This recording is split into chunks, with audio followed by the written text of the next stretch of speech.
दर्शकबिन काठमाडौँका मेयर बालेन्द्र शाहले भारतीय फिल्म काठमाडौँमा चल्न नदिने घोषणा गरेका छन्।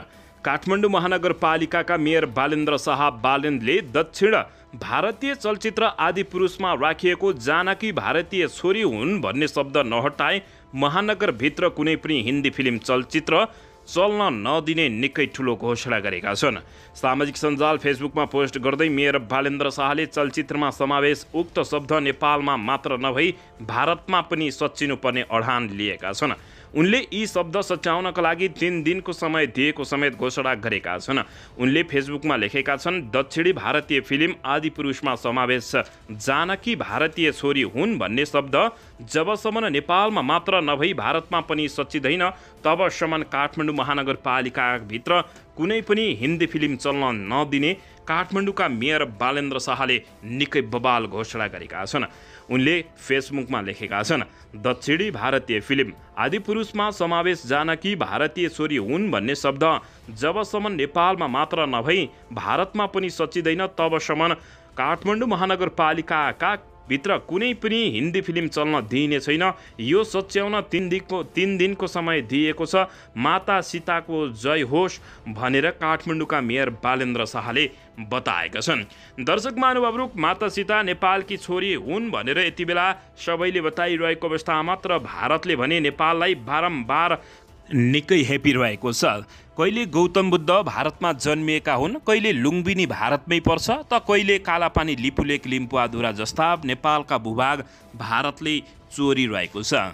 दर्शक महानुभावहरू, यसबारे तपाईहरूले भारतीय विस्तारवादहरूलाई के भन्न चाहनुहुन्छ प्रतिक्रिया दिन नभुल्नुहोला। दर्शकबिन, यसअघि काठमाडौँका मेयर बालेन्द्र शाहले भारतीय विस्तारवादहरूलाई काउन्टर जवाफ दिँदै आफ्नै कार्यकक्षमा ग्रेटर नेपालको नक्सा अर्थात् भारतका विभिन्न भूमिहरू सहितको नक्सा उनले आफ्नो कार्यकक्षमा राखेका थिए।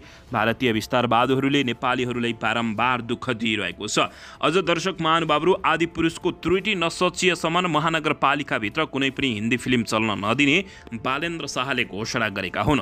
हो दर्शक महानुभावहरू, भारतीय चलचित्र आदिपुरुषमा समावेश जानकी भारतकी छोरी हुन् शब्दावली नसचिएसम्म काठमाडौँ महानगरपालिकाले महानगरभित्र पर्ने हलमा कुनै पनि हिन्दी फिल्म चल्न नदिने बताएका छन्। मेयर बालेन्द्र शाहले 3 दिनभित्र फिल्ममा भएको शब्दावली सच्याउन भनेका छन्। नेपालमा मात्र नभएर भारतमा समेत सचिनुपर्ने उनको तर्क रहेको छ। बिहिबार साँझ सामाजिक सञ्जाल मार्फत काठमाडौँका मेयर बालेन्द्र शाहले भनेका छन्, दक्षिण भारतीय फिल्म आदिपुरुषमा समावेश जानकी भारतीय छोरी हुन् भन्ने शब्द जबसम्म नेपालमा मात्र नभई भारतमा पनि सचिँदैन तबसम्म काठमाडौँ महानगरपालिकाभित्र कुनै पनि हिन्दी फिल्म चल्न दिने छैन। यो सच्याउन 3 दिनको समय दिएको छ। माता सीताको जय होस् भनेर काठमाडौँका मेयर बालेन्द्र शाहले बताएका छन्। दर्शक महानुभावहरू, माता सीता नेपालकी छोरी हुन्, यो तपाईहरूलाई प्रष्ट हुन जरुरी रहेको छ। गौतम बुद्ध पनि नेपालकै हुन्, तर भारतले बारम्बार गौतम बुद्ध भारतमा जन्मिएका हुन् भनेर दर्शक महानुभावहरू नेपालीहरूलाई दुःख दिने गरिरहेका छन्। दर्शकबिन, एउटा अभियान नै नेपालीहरूले चलाएका छन्। Buddha was born in Nepal भनेर अभियान नै चलाएका छन्, तर भारतीयहरूले दर्शक महानुभावहरू यसको बारम्बार उल्लङ्घन गर्दै विभिन्न खेलहरू रचिरहेको छ। यसबारे तपाईहरूले प्रतिक्रिया दिन नभुल्नुहोला। दर्शकबिन, यसैबीच यता काठमाडौँका मेयर बालेन्द्र शाहले आफ्नो कार्यकक्षमा राखेको ग्रेटर नेपालको नक्साबारे सत्ता र प्रतिपक्षीय सांसदको भिन्न प्रतिक्रिया आएको छ। काठमाडौँ महानगरपालिकाका मेयर बालेन्द्र शाहले आफ्नो कार्यकक्षमा राखेको ग्रेटर नेपालको नक्सालाई लिएर सत्तापक्ष र प्रतिपक्षीय दलका सांसदहरूले फरक धारणा राखेका छन्।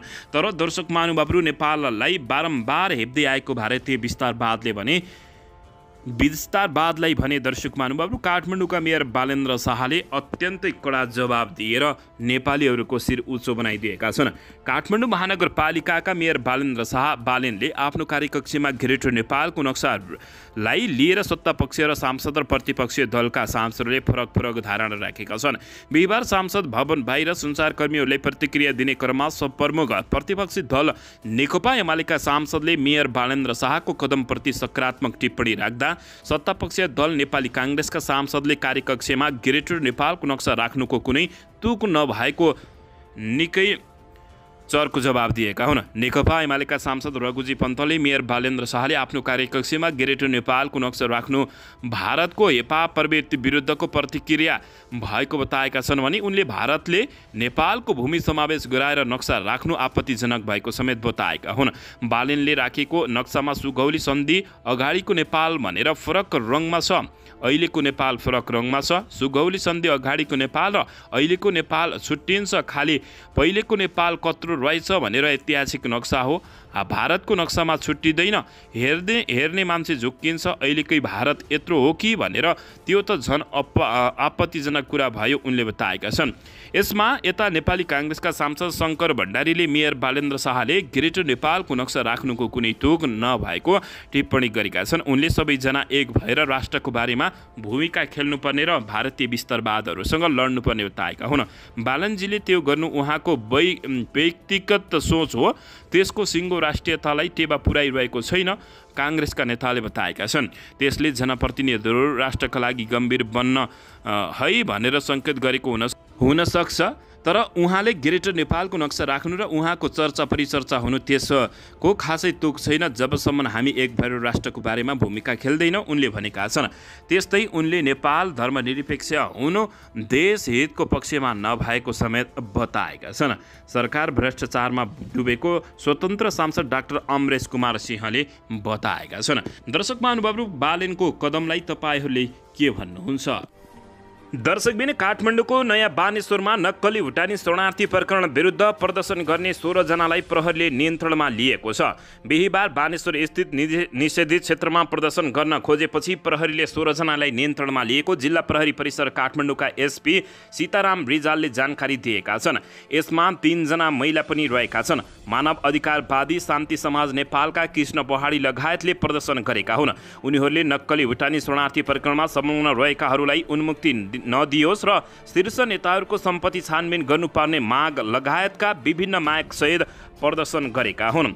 दर्शक महानुभावहरू, यसैबीच यता टेकनाथ रिजालको वकिलले बहस गरेका छन्। दर्शकबिन, यसैबीच यता नक्कली भुटानी शरणार्थी प्रकरणको थुनछेक बहस चलिरहेको छ। नक्कली भुटानी शरणार्थी प्रकरणमा मुछिएका वास्तविक शरणार्थी नेता टेकनाथ रिजालको तर्फबाट 7 जना अधिवक्ताहरूले बहस गरेका छन्।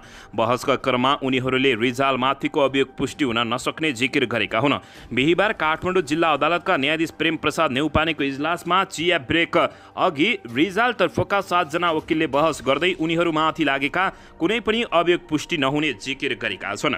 अर्का प्रतिवादीबाट रिजालले 11 लाख रुपियाँ लिएको आरोप लगाइए पनि त्यसबारे कहीँ कतै पुष्टि हुन नसक्ने रिजालका वकिलहरूले जिकिर गरेका छन्।